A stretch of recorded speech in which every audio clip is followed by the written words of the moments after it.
The Warriors pushed to a 3-1 record after bouncing back from their loss to the Blazers, and it was the team's young core, Jonathan Kuminga, Brandin Podziemski, and Moses Moody, who all scored 20 plus points to help keep their vets' minutes down. I want to break down some of my favorite plays from a night where all three had standout performances at the same time, so let's get to it. Steve Kerr ran the very first play of the game for Pods, who has been struggling to start the season. We have a ghost screen on the right side by Draymond and Jimmy, and Jackson Jr. does not flinch and goes under to avoid the switch. Swing the rock to Green, who looks to the weak side to see Steph setting a pin down on Ja Morant. Ja tries to play off Podziemski by cheating the screen and trying to shoot the gap, so the counter to this defensive coverage is to avoid curling and instead stopping the shooter's tracks into a flare.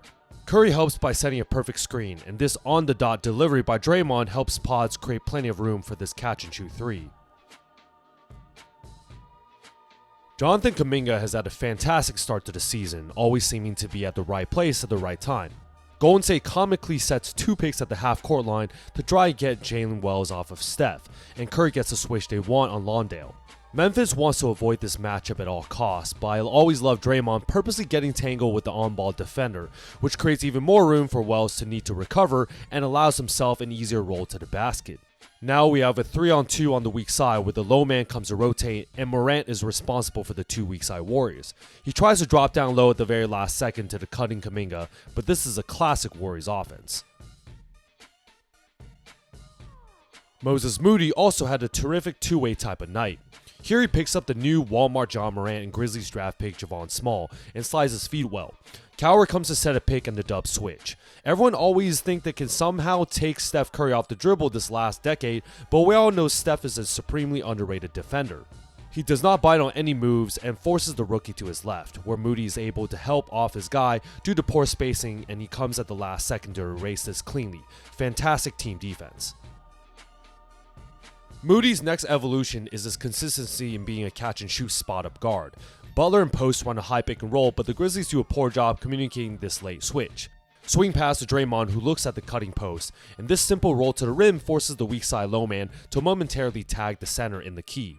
Moody makes an intelligent play by moving from the weak side corner up higher on the wing, creating much better spacing and a better angle for a cross-court pass by Draymond. This is also a longer closeout for Wells, and Moses gets a clean look from deep. Kuminga's also done an amazing job both as an on-ball point of attack defender, but here's the timely rotation highlight. Memphis runs a dribble handoff and Golden State switches. This time Jalen Wells uses a double jab move to actually get by Steph, but look at Draymond calling for the instantaneous rotation. JK moves over as the weak side low man and uses his all-world athleticism to hang in the air and time this D-cell layup to get the ball at its apex into a ridiculous block. Way to avoid the foul and get a defensive stop here.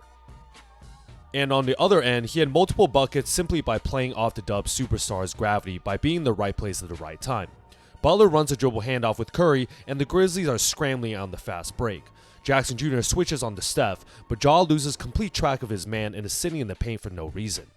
KCP now has the 2 weak side Warriors, and all Steph needs to do is throw up in the air. Kuminga comes for the weak side dunker spot to grab this off the backboard, and it's another easy lay. Brandin Podziemski had his best game by far of the early season. We have a back screen set by Curry, and we've seen this action plenty of times. Memphis are trying their best to not switch off Steph, which makes this play extremely effective. Jackson Jr. is forced to take a bad route leaving Butler's body, and this backdoor cut draws another unnecessary rotation from Morant in my opinion. You have a Defensive Player of the Year in Triple J, and you just know Jimmy will never put these shots up anyway and is constantly looking to pass.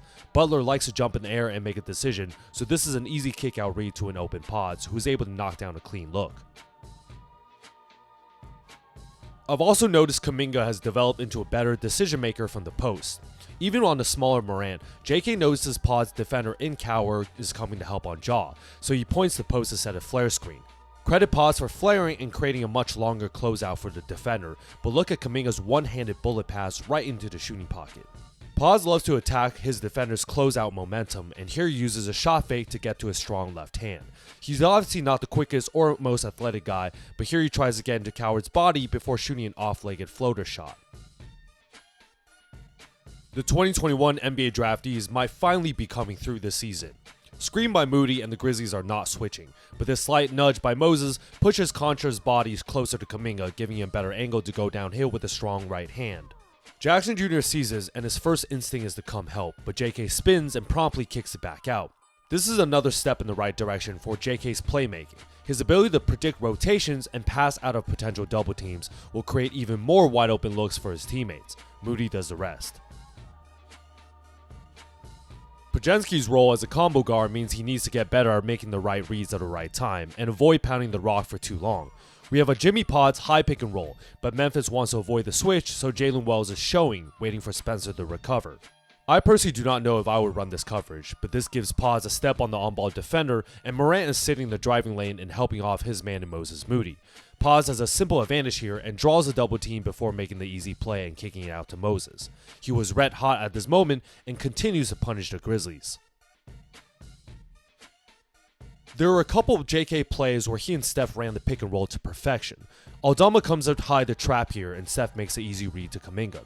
The JK 2 seasons ago would have tried to force his way into the key and drive right, but here he uses the defender's momentum against him and patiently attacks with his left hand. The second he is in the key, he uses a Jimmy Butler jump stop and pulls a double pump fake, getting both Aldama and the help defender in Jackson Jr. to jump. Goes up strong the second one and gets a high quality look. Here's another one. Kuminga and Steph run a dribble handoff, but Curry rejects the pick, forcing Jackson Jr. to help.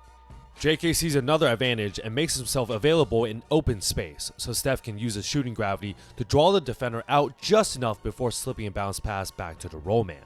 No dribble is needed here, and with no weak side rotation, it's another air Congo dunk. Towards the end of the game, I noticed Kuminga being aggressive and taking over. With Steph and Jimmy both sitting, I've never wanted JK to get the ball more and show his potential superstardom. Payton Jr. comes to set a go screen, and Memphis completely collapsed here and Ja does not communicate, and Wells thought there should have been a switch. JK completely blows by downhill. Contra comes over as the weak side low man, but does a half-ass rotation because he does not want to be on the poster. Moody deserves one to finish the game too. High pick and roll with post, and the Warriors were repeatedly attacking John Morant as an on-ball defender. Aldama comes to switch but is fully flat-footed, allowing Moses to snake his dribble and simply blow by him. Another downhill attack and Jackson Jr. comes to rotate as the weak side low man, but Triple J was playing the pass here as he contests from an extremely awkward angle. Moody floats in the air for his best Jordan impression and it's game over. There you guys have it, a strong bounce back win that pushed the Warriors to 3-1. It was the young core leading the way. Brandin Podziemski found his rhythm again, knocking down shots, getting downhill, making plays, and doing all with 0 turnovers. Jonathan Kuminga continued his growth as a two-way force, attacking with purpose and controlling the glass like a future double-double machine. Moses Moody stayed ready, stepped in, and delivered huge scoring bursts with some smooth and confident shooting from downtown. Those three giving you 20 plus apiece is exactly the kind of depth this team needs to keep the vets fresh and build a real identity for the season. Now on to a big back-to-back against the Clippers, so if you guys enjoy this breakdown, like and subscribe to see more.